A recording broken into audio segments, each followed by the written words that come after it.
Hello, everyone, and welcome to the new season of the Purposeful Life Show with your host, Adrian Starks. I'm excited to share some new updates of the show with you, starting with a new look, sound, and energy, as well as a variety of guests coming aboard with intriguing topics of conversation. I hope you enjoy the new level of energy that will be brought to the show. Thank you for all of your support since the very beginning in 2019.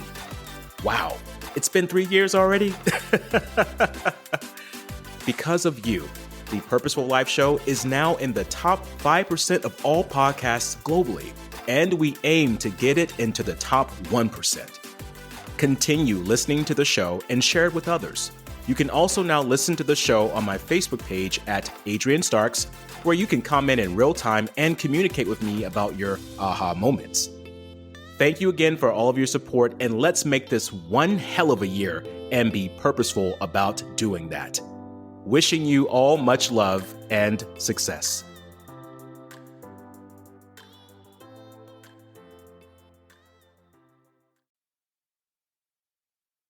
Hi, my name is Adrian Starks, and welcome to the Purposeful Life Show on the Champion Up podcast. This podcast is for the courageous creators wanting to create a life of meaning, adventure, and fulfillment, all while helping to make the world a better place. I'm happy you're here, and if you're new to our show, make sure to give us that 5-star rating and subscribe so you don't miss out on future episodes. Also, connect with us on Facebook and Instagram at Champion Up. It is always that one idea that could be your breakthrough. It's time to step into your courage and believe the champion in you. Well, hello, everyone. Thank you for chiming in today on our Purposeful Life Show on the Champion Up podcast. My name is Adrian Starks, and I am the host, and I'm so happy to have you here. Make sure you give us that 5-star rating and go and subscribe to the show so you don't miss out on the amazing, powerful content coming your way weekly. Also, go to the App Store, type in the word Champion Up, and get that amazing free Champion Up app that you can have in the palm of your hands and review information daily that we'll also be sending to you. Today's topic is so fun for me. We're going to talk about fear in today's society. Can we actually be fearless in today's society? That seems to be the big thing going on now. Fear, fear, fear, fear. And it happens to be one of the most, common words used throughout all cultures because it is something that we talk about a lot, fear. But I really feel like we live in a world today where we are being controlled by fear. Think about it. Whenever you turn on the television, you watch the news. Hopefully you're not watching the news all day, but when you turn on the television and you put it on the news, what is the first thing that comes up to you? Some accident, some tragedy, some problem. You never see anything optimistic, positive, constructively powerful for you. You see what drives your fear only. That puts you into a state of protection, a state of restriction, a state of limitation, and you operate on this daily. You're thinking to yourself, well, if this is happening here, I can't take any steps outside of my comfort zone or any steps into the uncertainty because I don't want this thing to happen to me. That's how we're being controlled to a certain extent. If we think about reading things, newspapers, magazines, you get the latest updates on problems in other people's lives, right? But we never really focus on the great things in life. So can we be absent of fear in today's society? Absolutely not. And actually, I believe fear is a good thing if it's used in a certain way. You see, biologically, we're wired to be fearful of things. That's what keeps us alive. Think about us back in the primitive days, before we had this modern state of society, before we had buildings, homes, all these extravagant things that we have now as human beings. When we lived out in the wild, if something were to happen to someone that we knew, some danger, some physical ailment that was, that occurred through some animal or some kind of, uncontrolled environment, we wouldn't go in that area, right? The alert would be, don't go in that area because this could happen to you. Well, we still operate on that state today. We're not in the middle of the woods anywhere. We're not in a primitive state, but we are in a more sophisticated society. But our minds still operate on protecting us from dying too soon. So yes, we do have fear. And some of your most successful and powerful people across the planet, your most creative people, they always have fear, but they operate on it in a different way. They work beyond their fears. They understand it. They don't suppress it inside themselves and ignore it.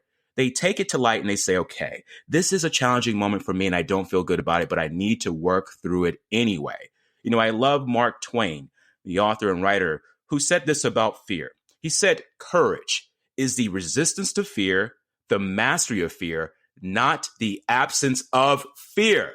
Hello, Mark Twain. Thank you. Someone finally said it. I'm going to say it again. Mark Twain's quote was this: courage is the resistance to fear, mastery of fear, not the absence of fear. So where did this term fearless come from? Why are we using it? And why do we think that it's actually real? It's not real. I don't care how many people say it, how many people use it. Being fearless is not real. What's real is this. We're going to separate that word and turn it into two words: fearless. We're going to pause there, less. Fear less. Acknowledge what you're fearing. Is that actually danger to you? Or are you going to die behind it? 90% of the time, you're not. Okay? You're not. So we have a pause. And then we think to ourselves, okay, now I should not be fearing this as much. Doesn't that sound wonderful now? Doesn't that take some pressure off of you? When you're at work and you're upset and you think that something's going to happen, think about it. Is this detrimental to my well-being today? Am I going to die behind this? Most likely you're not. If this person gets upset with me because I was direct with them and I said what I needed to say because I need to start being true to what I feel and what I want to express, are you going to die behind that? No, you're not. But you will die internally if you don't express yourself in the right way. You see, what we fear the most of are the things that really don't bring us any danger. We fear rejection. We fear disapproval. We fear people not understanding us. We fear failing. We fear losing something that we can gain back. All these things are fears that we don't need to hold on to. So that's what I mean by fearing less in today's society. Does it mean that we should be totally absent of feeling from anything else or have no empathy or sympathy from things going on around the world? Absolutely not. It is good to be aware of things. It is good to be knowledgeable about things going on, but it's not good to have these things be attached to you as a means of how you make your decisions and you choose what you do daily. That takes away your ability to create wonderful things out here in the world and make an impact. I have fears. I do. I'll admit this. But one thing I've learned to do about my fears is I ask myself a question. How much of this is coming from me just being scared to do it? Right? Or how much of this is actually true? Like, is this going to really hurt me? So if I make a business decision about something, yes, I do have a fear that it may not work. But however, I will think about it and say, okay, if it doesn't work, it doesn't work. But I need to move through this or else I won't know if it'll work or not. So I do operate on levels of fear, but I make sure that I'm holding myself responsible for not allowing myself off the hook. And we should do the same. So what can you do today to begin to rid yourself of less fears? Well, one, stop worrying about everything. Worrying is like being in a rocking chair. I used to be told by my, grandmother. It's like, when you sit there in a rocking chair, you're moving, but you ain't going nowhere. Come on now. Oh, I miss her. But yeah, it's true. If you're worrying, yeah, your mind's moving, but it's not going anywhere. You're just sitting there going in circles. So stop worrying about things that, one, you can't control. All right. You can't control the way the world spins. You can't control people's attitudes. You can't control the weather. You can't control what happens, 5 years from now. But you can control your actions and behaviors now and what you think about most. What are your most dominant thoughts? What are your most dominant feelings? And that will determine what kind of world you are experiencing. You cannot control the past. Stop worrying about it. It's already happened. So fearing the past of what could happen again in the present, that's just a waste of time. Don't do that. Be in the present moment and really focus on what you can do now and operating on a level of courage, operating on a level of motivation that brings you some type of power back into your life. Don't operate on fear. When you operate on fear, that lowers your self-esteem, it lowers your self-confidence, and you feel like you're not capable of dealing with your problems. You feel like you're not capable of being a part of this world, and you are capable of doing all those things because you deserve to be here. I have really learned that the majority of people on this planet, they fear success. They fear what responsibilities come with it. We talk about failure, but they fear success. They fear what happens if I change this direction in my life, and if I change myself, and if I change the way I want to do things. What would happen to my friends and family? What would happen to the people that I care really deeply about? Well, they may change as well. They may not like your changes, and that's okay. Remember that you're not responsible for anyone's life except for yours. Now, if you're a parent, yes, you are responsible for your kids. I get that. They need to learn how to survive and eat, but you're not responsible for people's emotions. I want to reiterate this. You're not responsible for people's emotions, and that's where a lot of your fear comes from. That's why you hesitate. That's why we're not able to be our really true selves and really express from a deeper level of what we really want to say and do, because we're not fearing less in today's society. I want to share a story with you that has really impacted me in so many levels, and I hope this impacts you as well. I read about this a while ago, but it never left me, about how fear can really cause us to miss out on something. There was a man facing a firing squad, and he had seen many of his comrades before him go down in smoke. They were placed up against the wall and shot to death. This man was next. However, the general in the army liked this man, and he said, I'm going to give you a choice. Door number 1 or door number 2. Now, you know what's behind door number 1. Your comrades have experienced that. But for you, I'm going to give you a choice of door number 2. So if anyone in this matter would say, well, what's behind door number 2? And the gentleman asked him, he goes, what's behind door number 2? And the general said, I'm not going to tell you. You have to choose. But I will give you this. You sleep on it overnight. We'll give you a good evening meal. We'll be at your door by 8 a.m. tomorrow morning. So, of course, this man went back to his room, had the meal of his dreams, but he couldn't eat that night.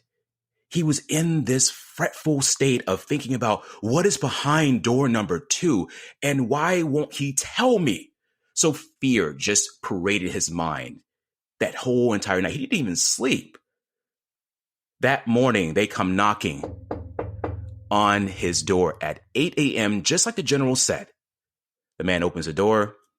They carry him out into the long corridor, walking him to where they were waiting. As he gets outside, the general says, all right, have you made your decision about which door you're going to choose? And the man sort of hesitates, looks around. Come on now, the general says. We don't have all day. I've given you 2 choices. Make your choice. And the man shakes his hand a little bit, and he points his fingers toward, he's breathing toward door number 1. I choose door number 1. The general says, are you sure about door number 1? Is that what you want? I've given you 2 choices. And then the gentleman says, yes, door number 1. He walks through door number 1 and the life ends. His body falls and he goes up. Everything goes up in smokes. And there's nothing left but just the smell of gunfire. The general walks up, and as the smoke disappears, he sees his body on the ground, and he shakes his head and he says, I really liked that man. This young man from his army walks up with enough courage to ask a question that everyone feared asking. He goes, General, he goes, why, what's behind door number 2? The general looks at the young man. He says, I admire you for your courage. He says, door number 2 was going to be freedom for him. And there's a moment of silence. And the young man said, but when you told him door number 1, you didn't give him much information about door number 2. And the general said, well, as he walked to the corridor, did you see me go whisper in his ear? And I told him that door number 2 had the most dangerous thing that he's never experienced before. It would frighten him. But he may have the opportunity to have a better outcome than door number 1. You see, I wasn't supposed to give him that hint, but I knew that I needed to because I liked him. The gentleman says, young man says, well, why didn't he just choose door number 2? And the man says, well, he didn't choose door number 2 because it was unknown to him. It was uncertain. From my years of being in this military, most people will not choose things that are uncertain to them or unknown. To them, that's the most dangerous thing out there. But if he would have taken door number 2, he would have had personal freedom. The freedom to live. The freedom to decide where he gives up, to decide where he moves on. But he chose the familiar. He feared something different. He feared taking on another opportunity. And that's what his choice was. Whew. If you're listening to this right now, and I know you are, you're probably thinking, am I choosing door number 2 daily? Am I giving up on myself, or am I choosing door number 1? Most people choose door number 1 because they just choose the familiar. But it takes away everything that they stand for. Not too many people choose door number 2, personal freedom, the ability to make mistakes, to make their own decisions, to go on their own journeys. That's what you must do if you're going to create the life that you really love. To create meaning and purpose in your life. To move forward beyond your obstacles. Maybe you've been through a divorce. Maybe you're going through a bad relationship you want to get out of. Maybe you're wanting to switch jobs. Maybe you're wanting to try something different with your life once and for all. Maybe you need to say that one statement to the person that you need to say to just end this battle of arguments. That's choosing door number 2, personal freedom. It's not meaning that you are fearless. It's meaning that you're choosing to fear less of the outcome that you don't even know is going to happen. In today's society, everyone is choosing door number 1. I'm just going to choose what always works for me. That's door number 1. Everyone else is doing it. I'm going to choose it. They're safe. I'm secure. Must be the best. But these people never experience the happiness and joy, the ability to roam free and travel the globe and to do what they love and to touch other lives because they choose door number 1. Now, if you like choosing door number 1, great. That's okay. But if you're wondering why you're stuck in life, if you're wondering why you keep getting the same results, it's because you're choosing door number 1 too much. Albert Einstein, a great scientist, said that insanity is doing the same things over and over again, expecting different results. If you keep going through door number 1, what result do you think you're going to get? So let's think about fearing less in society. What can you do today that you can fear less of? What can you do? What steps can we take? So let's do step number 1. Number 1, the first step is not to worry about something that has not happened. That's the first step of fearing less in life. Don't worry about tomorrow, next week, next month. Try to focus on what you can get done today. Second step is don't think about worst case scenario. A lot of people do this. They think about, well, if I can just predict this outcome, then I can prepare for it. Well, that's great. But if you're predicting for an outcome that you don't want, then why would you prepare for it? Who would want that for themselves? Don't do that. And the third step is your attitude. You must wake up every day with the attitude of knowing that you have been chosen to be on this planet and that you have a reason to be here and that the world wants you to be here. There's no fear, and there should be no fear in breathing and living. You shouldn't fear your life. You should respect and love it. So those are the 3 things I want you to focus on. 1, don't worry about tomorrow. Don't worry about next week or next month. Think about today. What can you do today that's impactful for you? 2, don't think of worst case scenario. Think of best case scenario. Yes, I get it. We have to prepare for things. I know. But don't think of the outcome that you don't want. Remember that you are a master creator of your life. And whatever you harbor inside yourself the most of, whatever you think about, whatever's your dominant thought, is going to be what you're going to create out here in the world. And then the third step is gratitude, having this sign of just being grateful to be on this planet, knowing that your feet that you walk on deserve to be here. If you can't walk, if you're in a chair, wheelchair, that regardless, you deserve to be here on this powerful planet. And that is something that you should not be fearful about. I know that there are things out here in the world that are dangerous to us, but do you think I'm worrying about a grizzly bear coming and attacking me, or some kind of cougar or some type of wild animal coming attacking me? No, I'm not. But they're out there. There's criminals out there too that can rob me, but I'm not worried about that. There's things going on across other countries that are happening, but I'm not worrying about that. Why? Because I can't control it. When we start trying to control things externally, we have lost the ability to control ourselves internally. And that's where true power comes from. Self-autonomy, governing ourselves. And that's how we become fearless. Or as I would say, fearing less. When we start to think about what we can control with ourselves and our world. So I want you to really take this in and not think about being fearless, but fearing less in today's society. This has been an absolute wonderful time with you all, and I'm so excited that you now know the difference between being fearless and fearing less. Remember about that door number 1 or door number 2. Think about that. Which door are you taking daily? Are you taking door number 1, fear door, or door number 2, the door of courage, to step into something different and try new things out? This is Adrian Starks, the host of the Purposeful Life Show, and I encourage you to walk through your fears and be that courageous creator in your life.